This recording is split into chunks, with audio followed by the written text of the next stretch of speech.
Let's spike crime की कहानी। Cinema अक्सर हमारे समाज का आईना होता है, लेकिन कभी कभी वो आईना हमें ऐसी तस्वीर दिखाता है जिसे देखकर रूह कांप जाए। रानी मुखर्जी की फिल्म मर्दानी 3 में एसीपी शिवानी रॉय इस बार भिड़ रही है अम्मा से। वो अम्मा जिसे शायद आपने भी जरूर कभी ना कभी देखा होगा।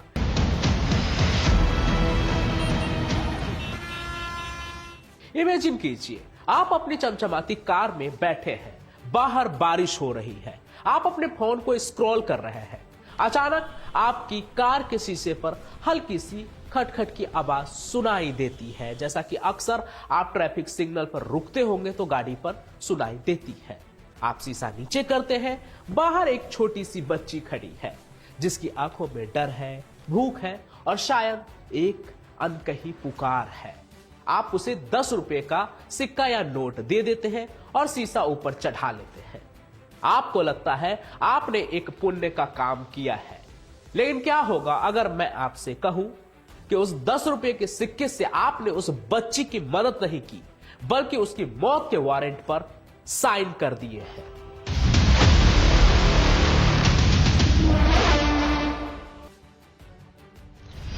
हेलो दोस्तों, मैं हूं Pancham Prakash and welcome to the real story behind the Mardaani 3।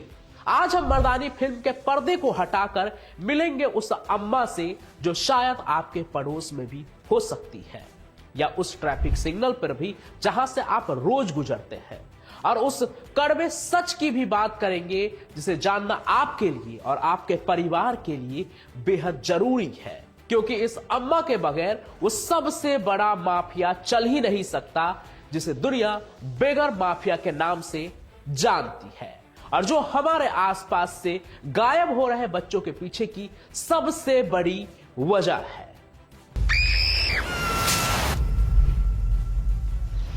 अम्मा गिनती भूल गई कितने बच्चों को उठवाया आज तक। मर्दानी 3 की अम्मा रियल लाइफ जैसी ही है, और एक ऐसी औरत जिस पर कोई शक न करे। क्यों? क्योंकि अपराध की दुनिया का एक बहुत पुराना और खौफनाक नियम है, उस पर भरोसा करो जिस पर कोई शक न करे। सोचिए जरा आप एक बार, अगर एक आदमी सड़क पर एक छोटा बच्चा लेकर खड़ा हो तो शायद पुलिस एक बार टोक दे उसे, अबे किसका बच्चा है ये। लेकिन एक बूढ़ी औरत जिसकी गोद में बच्चा सो रहा हो, उस पर हमें तरस आता है, हम उसे अम्मा या दादी समझकर पैसे दे देते हैं। लेकिन क्राइम रिकॉर्ड्स और पुलिस इन्वेस्टिगेशन कुछ और ही कहते हैं। असल जिंदगी में इस माफिया का ढांचा किसी बड़ी मल्टीनेशनल कंपनी जैसा होता है। सब कुछ फिक्स होता है, सब कुछ का अपना एक लेवल होता है। इस पिरामिड में सबसे ऊपर बैठे हैं किंग पिंग्स। ये वो लोग हैं जो आलीशान बंगलों में रहते हैं, बड़ी गाड़ियों में घूमते हैं, और इनका नाम कभी सामने नहीं आता। ये सीधे सड़कों पर नहीं उतरते हैं कभी भी। इनके नीचे आते हैं ये अम्मा जो हैंडलर्स होते हैं। रिपोर्ट के मुताबिक इन सिंडिकेट में बड़ी संख्या में महिलाओं को भर्ती किया जाता है। ये हैंडलर्स 10 से 15 बच्चों की मालिक होती है। हाँ, मैंने मालिक कहा, मां नहीं। ये औरतें बच्चों को सुबह एक जगह इकट्ठा करती है, उन्हें ट्रेनिंग देती है कि कैसे रोना है, कैसे गाड़ी का शीशा खटखटाना है, कैसे पब्लिक की हमदर्दी जीतनी है, कैसे उनसे हाथ फैलाकर पैसा मांगना है, किस तरह से सब कुछ करना है, सब वो सिखाती है। फिर दिन भर में ये जो बच्चे कमाते हैं, जो भीख मांग कर लाते हैं, शाम को ये हैंडलर्स उन मासूम बच्चों से एक तरह से कहे तो उनकी दिन भर की कमाई छीन लेते हैं। सोचिए, जिस ममता को हम पवित्र मानते हैं, उसे इन माफियाओं ने एक मार्केटिंग टूल बना दिया है। फिल्म में जो अम्मा दिखाई दी गई है वो कोई कल्पना नहीं है, वो उन हजारों असली हैंडलर्स का चेहरा है जो हर बड़े शहर के चौराहों पर राज करती है। अब मैं जो बताने जा रहा हूं वो शायद आपको रात को सोने न दे। इसे कहते हैं द रेंटल बेबी स्कैम। आपने कभी गौर किया है, चिलचिलाती धूप हो, 45 डिग्री वाला तापमान हो, या कड़ाके की ठंड, गाड़ियों की हॉर्न का शोर हो, या धूल मिट्टी कुछ भी हो जाए, वो बच्चा जो उनके गोद में रहता है वो हमेशा सोता क्यों रहता है? क्या वो बच्चा इतना शांत है? क्या उसे भूख नहीं लगती है? क्या उससे शोर से डर नहीं लगता है? अगर आपके बगल से अचानक से कोई गाड़ी गुजर जाए तो आपको भी डर लगेगा। फिर इन भिखारियों के हाथ में जो औरत होते हैं, उनके हाथ में जो बच्चे होते हैं, वो क्यों नहीं डरते? सच्चाई यह है दोस्तों कि वो बच्चे नेचुरली नहीं सो रहे होते हैं, उन्हें सुलाया जाता है। अगर आप रिपोर्ट्स देखें तो पता चलता है कि मेडिकल एक्सपर्ट्स बताते हैं कि जब इन बच्चों की जांच की गई तो उनके खून में अफीम, तेज कफ सिरप और यहां तक कि सस्ते केमिकल के अंश भी मिले। इन मासूमों को ड्रग्स दी जाती है ताकि वो दिन भर बेहोश रहे। अगर बच्चा जागेगा तो वो रोएगा, अगर वो रोएगा तो हैंडलर को परेशानी होगी, बिजनेस में रुकावट आएगी, इसलिए उसे एक जिंदा लाश बनाकर बस कंधे पर टांग दिया जाता है। और सबसे भयानक बात, वो बच्चा उस महिला का अपना बच्चा भी नहीं होता है जिसके साथ वो ये सब कर रही होती है।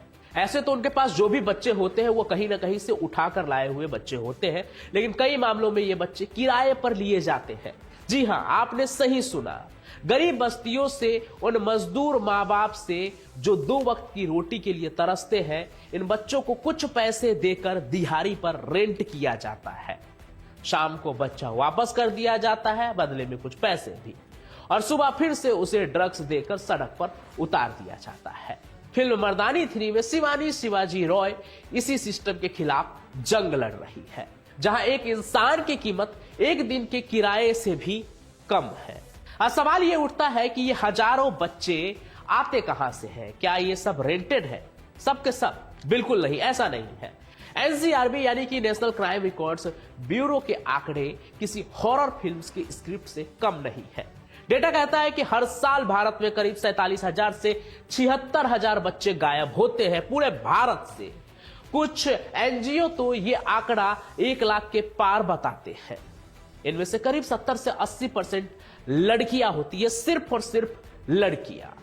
अब आप सोच रहे होंगे कि अगर ये बच्चे गायब होते हैं तो आखिर ये जाते कहां हैं?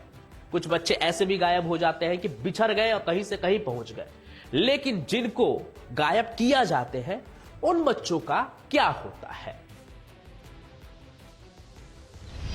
ये माफिया बहुत शातिर तरीके से काम करता है। जो बच्चों को उठाते हैं, इनके निशाने पर होते हैं भीड़ भाड़ वाले रेलवे स्टेशन, गांव के मेले और वो बस्तियां जहां सुरक्षा के नाम पर कुछ नहीं है।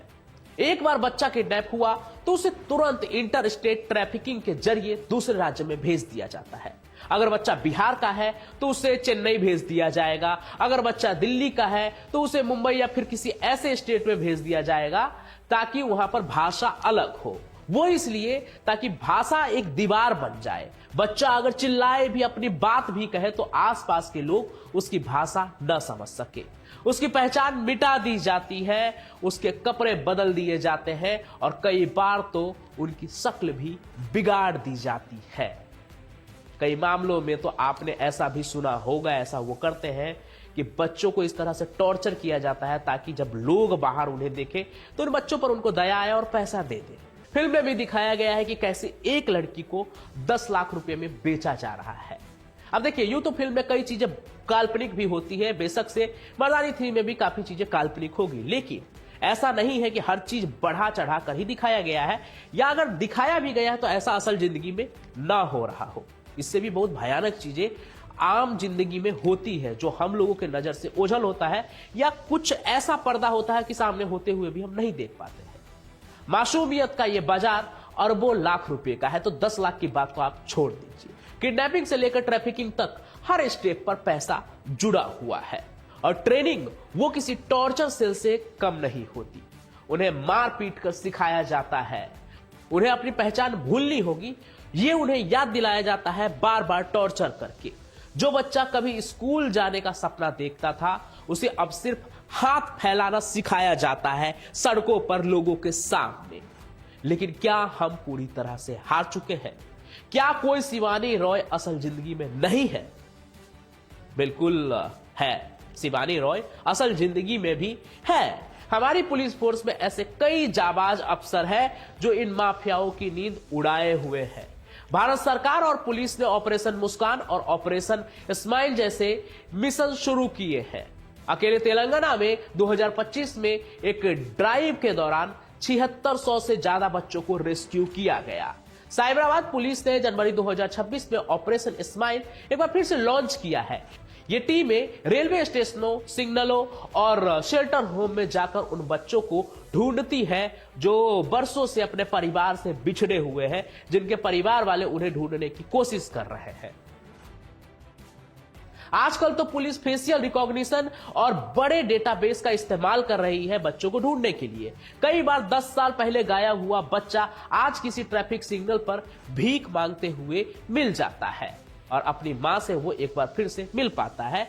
तो ये तमाम चीजें हो पाती है पुलिस वालों के ही जरिए। कोई मर्दानी ही होती है, कोई पुलिस वाला ही होता है जो उनको ढूंढकर उनको अपने परिवार से मिलवाता है।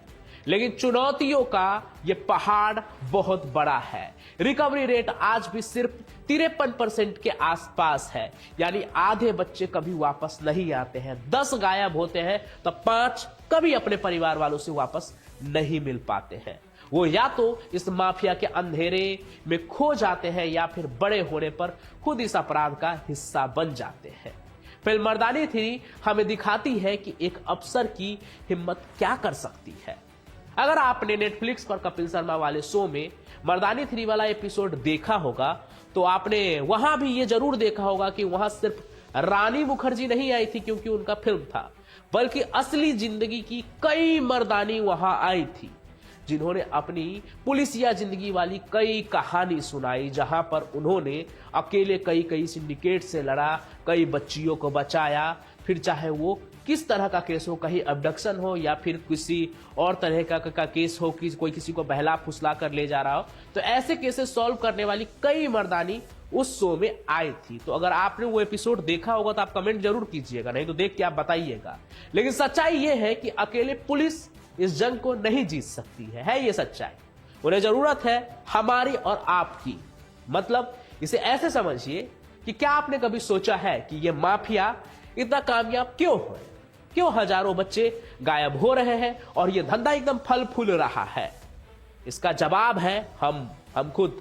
जी हां, मैं और आप और हम जब ट्रैफिक सिग्नल पर किसी बच्चे को देखकर बिना सोचे समझे अपनी जेब से 10 या 20 रुपया निकाल कर उन्हें दे देते हैं तो हमें लगता है कि हमने एक भूखे को खाना खिलाया है, वो उस पैसे से कुछ ना कुछ कर लेगा।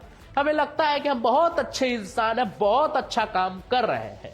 नो डाउट ये अच्छी बात है कि आपका एक इंटेंट है कि आप उस बच्चे का कुछ भला हो जाए आपके 10-20 रुपए से, लेकिन असल में वो 10 रुपए उस बच्चे के पास जाते ही नहीं है।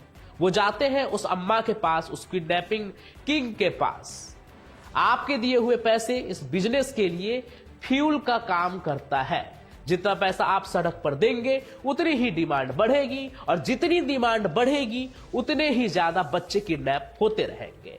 हम अनजाने में इस पूरी सप्लाई चेन को फाइनेंस कर रहे हैं। आप माने या ना माने, लेकिन एक बार सोच कर देखेंगे तो आपको भी लगेगा। हम हमदर्दी में पैसे दे देते हैं और माफिया उस हमदर्दी को कैश करता है। ये एक ऐसा चक्र है जिसे सिर्फ हम और आप ही तोड़ सकते हैं। इतिहास गवाह है, जब तक मांग रहेगी तब तक शोषण होता रहेगा। फिल्म में शिवानी रॉय अपराधियों को मारती है, लेकिन असल जिंदगी में हमें इस सिस्टम को मारना होगा और इसकी शुरुआत होगी आपकी जेब से निकलने वाले उस छोटे से सिक्के से। तो अब आप पूछेंगे कि पंचम भाई, तो क्या हम उस बच्चों को भूख से तड़पने दे? अगर कोई मेरे सामने हाथ फैलाकर खाना मांग रहा है, पैसे मांग रहा है कि उन्हें भूख लगा है, तो हम उनकी इतनी भी मदद नहीं कर सकते हैं? क्या हम इतने पत्थर दिल बन जाए क्या? बिल्कुल नहीं। मैं ऐसा बिल्कुल नहीं कह रहा हूं कि आप किसी की मदद मत कीजिए। हो सकता है कि 100 में से 1-2 वाकई में वैसे बच्चे हो जो सच में गरीबी के कारण वहां पर हाथ फैला रहे हो, पैसे मांग रहे हो। मदद करने का एक और तरीका होता है। अगर आप वाकई में किसी बच्चे की जिंदगी बदलना चाहते हैं तो आप कुछ चीजें करके उनकी मदद कर सकते हैं। देखिए, अगर कोई बच्चा सच में गरीबी के कारण भीख मांग रहा है क्योंकि उनके पास खाने के लिए पैसा नहीं है, तो अगर आप कर सकते हैं उनके लिए कुछ, अगर उनकी प्रॉब्लम भूख है, तो आप आसपास से कहीं से उसको खाना दिलवा दीजिए, फल दिलवा दीजिए, बिस्किट दिलवा दीजिए, जो आसपास में मिल रहा हो वो उसको अवेलेबल करवा दीजिए, जिससे कि उसकी भूख मिट जाए, उसके साथ में जो लोग हैं उनकी भूख मिट जाए। अगर आप इतना कर सकते हैं तो यकीन मानिए, अगर वो माफिया का हिस्सा होगा, तो वो खाना लेने से मना कर देगा, वो उसे फेंक देगा, क्योंकि उन्हें सिर्फ कैश चाहिए होता है, क्योंकि उनको इसी चीज के लिए ट्रेन किया जाता है कि तुम्हें सिर्फ पैसे मांग कर लाना है। क्योंकि माफिया, आप सोचिए, इतने बच्चे को ट्रेन करेंगे, उनका भी खर्चा लगता है, वो खाना तो मंगवाएंगे नहीं उनसे, वो सिर्फ पैसे मांगने के लिए ही उनको ट्रेंड करते हैं। और अगर वो बच्चे आपसे खाना लेने से इनकार कर दे, खाना फेंक दे, अब देखिए ऐसे में आप कुछ कर तो नहीं सकते हैं, और ना ही आपको वैसे बच्चों को देखकर जेम्स बॉन्ड बनना है कि अच्छा इसने खाना लेने से इनकार कर दिया तो इसके पीछे जरूर कोई माफिया होगा, चलो पता लगाते हैं। ऐसा बिल्कुल नहीं करना है, कोई भी रिस्क नहीं लेना है। हाँ, अगर आपको कभी कुछ बहुत ही ज्यादा सस्पिशियस लगे, जैसे कि कोई जबरदस्ती बच्चे को कहीं ले जा रहा है या उसके साथ कुछ गलत कर रहा है, अगर बहुत ही ज्यादा सस्पिशियस आपको कुछ लगे तो 1098 पर डायल करके आप उस बच्चे की मदद कर सकते हैं। यह नंबर है चाइल्डलाइन इंडिया का। ये 24/7 काम करता है। आपको बस लोकेशन बतानी है और साथ में ये बताना है कि आपको सस्पिशियस क्या लग रहा है, क्या बात है जो आप कंप्लेन करना चाहते हैं, क्या देखकर आपको शक हो रहा है कि बच्चे के साथ कुछ गलत हो रहा है। लेकिन ध्यान रहे, इस नंबर के साथ मजाक बिल्कुल भी नहीं करना है, क्योंकि आपकी एक कॉल से पूरी पुलिस टीम वहां पहुंच सकती है और शायद उस बच्चे को उसकी असली मां तक पहुंचा सकती है। लेकिन आपके मजाक से सबका टाइम बर्बाद होगा। लेकिन अगर हम सीरियसली इस प्रॉब्लम से लड़ेंगे तो काफी कुछ अच्छा भी हो सकता है। तो अगली बार जब आप किसी ट्रैफिक सिग्नल पर रुके और कोई नन्हा हाथ आपकी खिड़की खटखटाए तो उसे पैसे देने की बजाय उसकी आंखों में झांकिएगा। शायद आपको वहां वो अम्मा दिख जाए जो पीछे कहीं छुपकर देख रही है। पैसा मत दीजिए, बल्कि उस बच्चे के लिए एक आवाज बनिए। याद रखिए, आपकी चुप्पी इस माफिया की सबसे बड़ी ताकत है और आपकी जागरूकता इसकी सबसे बड़ी हार। इस वीडियो को जितना हो सके उतना शेयर कीजिए अपने हर व्हाट्सएप ग्रुप में, हर फैमिली मेंबर के साथ। हमें इस मैसेज को हर घर तक पहुंचाना है ताकि कोई और बच्चा रेंटल बेबी ना बने। मैं हूं पंचम प्रकाश और आज का ये वीडियो सिर्फ एक कहानी नहीं, एक गुजारिश थी। अगर आपको लगता है कि इस जानकारी से किसी एक बच्चे की जिंदगी बच सकती है, बन सकती है, तो इस वीडियो को शेयर जरूर करें और साथ ही साथ चैनल को सब्सक्राइब भी कर लें। और अंत में जाते जाते एक चीज और मैं आपको कहूंगा, कई लोगों की जिंदगी की ख्वाहिश होती है जब इस तरह की आप फिल्म देखते हैं, मूवी देखते हैं कि अरे मैं भी IAS ऑफिसर होता, IPS ऑफिसर होता तो ऐसा कर लेता, वैसा कर लेता। लेकिन अगर आप में सच में जुनून है कि आप खुद को एक IPS ऑफिसर बनता हुआ देखना चाहते हैं या अगर आप इसकी तैयारी कर रहे हैं तो आपके पास एक बहुत ही अच्छा मौका है। मेरे जानने वाला एक दोस्त है जो कि इतिहास में काफ़ी रुचि रखता है और इतिहास का काफ़ी विशेषज्ञ है, आप एक तरह से कह लीजिए। उनका अपना चैनल भी है हिस्ट्री कनेक्ट, और वो UPSC के कई सारे एक्सपर्ट्स के साथ मिलके वो एक कोर्स रन कर रहा है और उस कोर्स से आपको बहुत मदद मिल सकती है, क्योंकि उसमें बहुत सारे ऐसे क्वेश्चंस हैं और क्वेश्चंस के सेट हैं, प्रैक्टिस पेपर है, जिससे आपको मदद मिल सकती है UPSC का एग्जाम क्लियर करने में। आपको अगर ज्यादा डिटेल जानना है तो नीचे डिस्क्रिप्शन में आपको लिंक मिल जाएगा, वहां जाके आप इन सभी चीजों को एक्सप्लोर कर सकते हैं। बाकी मैं पंचम प्रकाश अपनी कहानियों के साथ यूं ही हाजिर होता रहूंगा। तब तक के लिए आप सभी का बहुत बहुत धन्यवाद। जय हिंद, जय भारत।